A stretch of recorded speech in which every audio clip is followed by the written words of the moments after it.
Bonjour tout le monde, j'espère que vous allez bien et bienvenue sur la chaîne. Aujourd'hui nous allons nous concentrer sur le matériel de bivouac. C'est vrai qu'on essaye de perfectionner chaque année un petit peu le matériel avec lequel on part, hein, c'est normal. Plus notre pratique de la randonnée longue distance s'étoffe, plus on a envie d'avoir un matériel, j'ai envie de dire léger et puis performant, c'est normal. C'est comme ça, hein, plus on s'améliore dans un domaine et puis plus on a envie de perfectionner ce domaine. Et là on va parler aujourd'hui du matériel de couchage. Je touche à quelque chose, pas de perfection, mais je suis quand même relativement content de ce que j'ai obtenu cette année en termes de qualité de couchage, en termes de légèreté. Donc aujourd'hui, on va se concentrer, on va dire, sur le sac de couchage, sur la tente, sur le matelas, sur les sardines. Enfin, voilà, en gros, le matériel de couchage, ce qui nous permet de passer des belles nuits quand nous sommes dans la nature. Vous allez voir, j'ai quelques points encore d'amélioration à effectuer sur ce matériel de couchage, mais en globalité, je suis assez content, c'est pour ça que je voulais vous le présenter. Ici, on va pas rentrer en détail dans chaque item, mais voilà, le but est plutôt de faire un point sur ce qui a été vraiment formidable en 2023, ce qui est le cas de quasiment tout le matériel de couchage, et puis vous faire part un petit peu de l'amélioration que je vais essayer de rechercher pour 2024. Au niveau de la tente, alors bon, la tente a été merveilleuse encore cette année en 2023, c'est vrai qu'elle me suit maintenant depuis un moment, hein, depuis 2020, donc ça va faire, voilà, on va être en 2024, donc ça va faire 4 ans qu'elle me suit. C'est la tente de chez Six Moon Design, donc c'est une marque américaine de style Zipax, tout ça, c'est une marque, une petite entreprise américaine, voilà, donc c'est Six Moon Design la marque. Et le modèle, c'est la Lunar Solo. Alors, c'est une tente qui, comme je vous dis, a été parfaite pendant 4 ans. Et puis, bah, cette année 2023 m'a suivi encore dans, j'ai envie de dire, ben, l'intégralité de mes aventures. En fait, c'est pas. Oui, non, c'est l'intégralité de mes aventures. Donc on a fait à peu près ensemble 4000 km rien que cette année. On a fait le GR30, on a fait le GR400, on a fait le GR58, on a fait la grande traversée des Vosges, on a fait le Loix Trails. Donc en fait le X-Trail ça comprend, si vous voulez, une grande traversée du Jura, une échappée jurassienne, le GRP Louison, on a fait le GRP de la Bresse-Comtoise, on a fait le GR400. Bon, on en a fait plein, hein. Comme je vous dis, on en a vraiment fait beaucoup. Et c'est vrai que cette Lunar Solo ben, a été d'un bonheur total dans mes randonnées longue distance.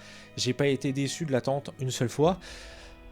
J'ai eu quelques problèmes avec cependant, notamment sur le GR30, j'ai eu des petites infiltrations d'eau, sur le GR58 aussi, mais bon voilà, comme je vous dis, j'ai fait 4000 km avec, ça fait depuis le 2020, donc c'est une tente, je sais pas combien là, de milliers de kilomètres, mais ça commence à représenter beaucoup. C'est pour ça que voilà, vraiment, je la mets vraiment dans, pour moi, ça marche vraiment bien dans un setup de bivouac.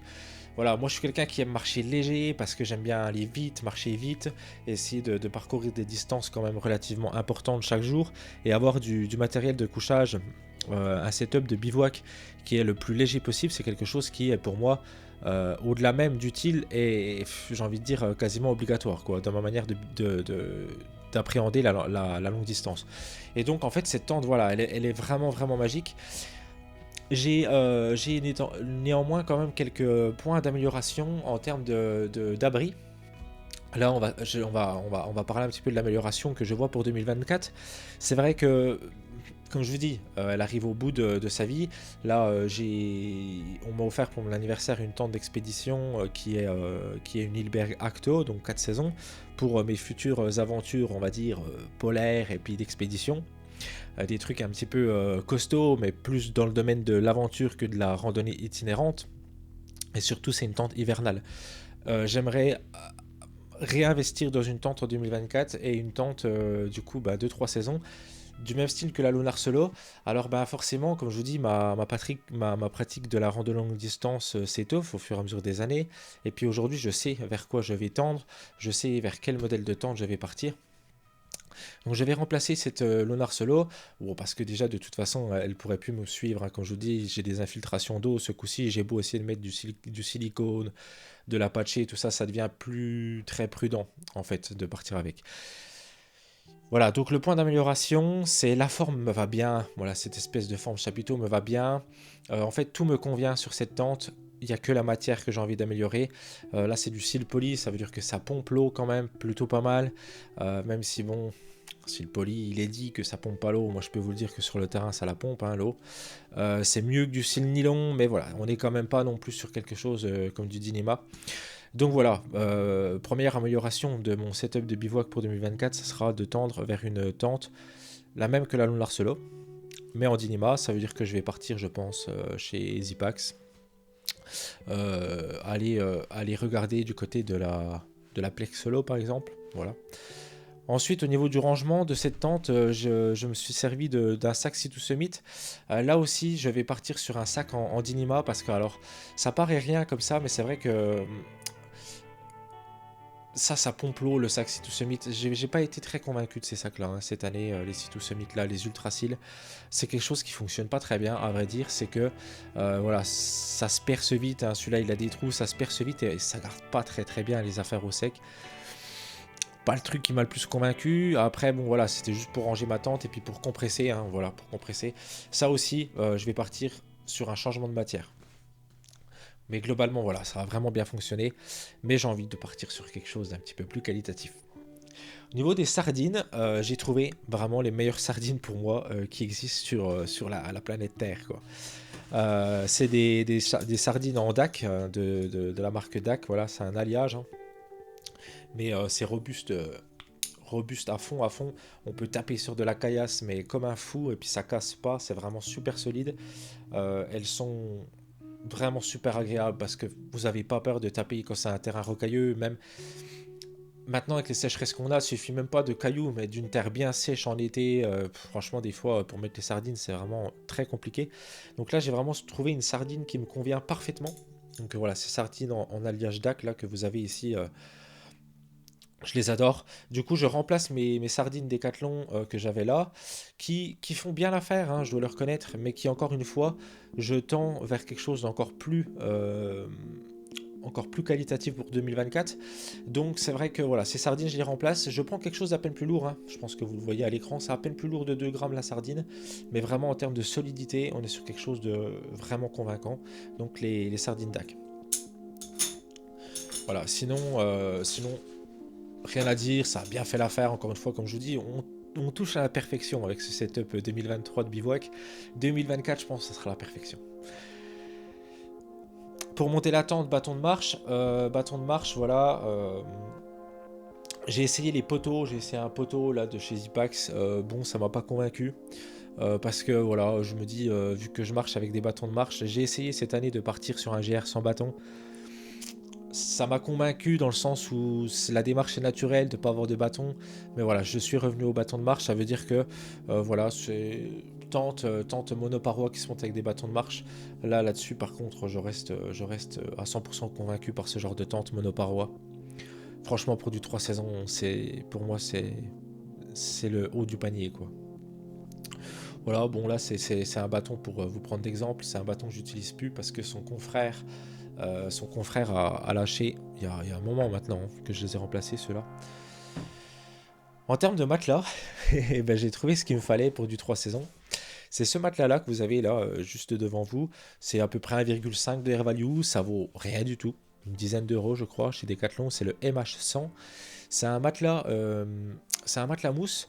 Je ne vais pas rentrer en détail sur le pourquoi, du comment je trouve que les matelas mousse c'est mieux que les matelas gonflables. Peut-être je vous en ferai une vidéo. Mais à mon humble avis, honnêtement, par rapport au peu de gain de confort qu'a un matelas gonflable, je trouve que le matelas mousse est supérieur sur tous les aspects. C'est moins cher, c'est plus léger.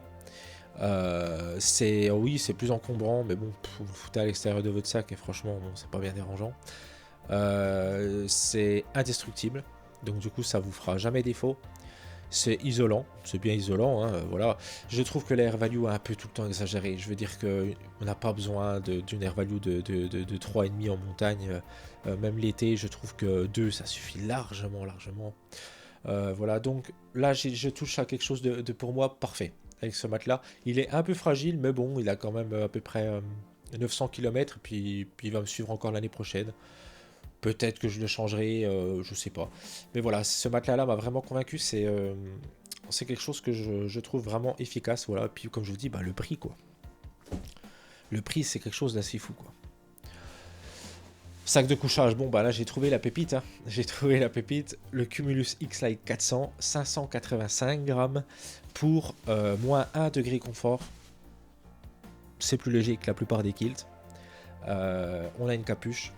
On a une légèreté, je veux dire, qui est quasiment imbattable. Le -1 est totalement respecté. Voilà, le seul défaut que je peux lui donner, bah, c'est comme tous les duvets en duvet, c'est que du coup, faut pas que ça chope l'humidité, sinon on perd grandement en isolation. Mais c'est pas grave parce que du coup, je le comble avec le Solescape BV Light que vous avez juste ici. Et là, je trouve qu'on a vraiment un truc parfait parce que on a un setup qui descend à -5 degrés. Voilà, vous allez me dire du coup, on est plus à 0 avec le matelas. Je suis d'accord avec vous. Du coup, on a un setup, on va dire à 0, -1, moi qui me convient vraiment bien. Voilà, utilisé et approuvé à -6 degrés, donc voilà. Avec le même matos que j'ai là. Ça veut dire que voilà, ce setup là pour moi est, on va dire, un -1 confort.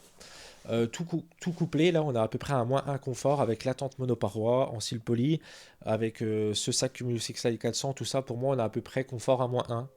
Voilà, ce qui est vraiment bien hein, pour le poids, 585 grammes. 740 pour la tente, 150 pour le BV Light, et là on doit être à peu près à 150 grammes aussi.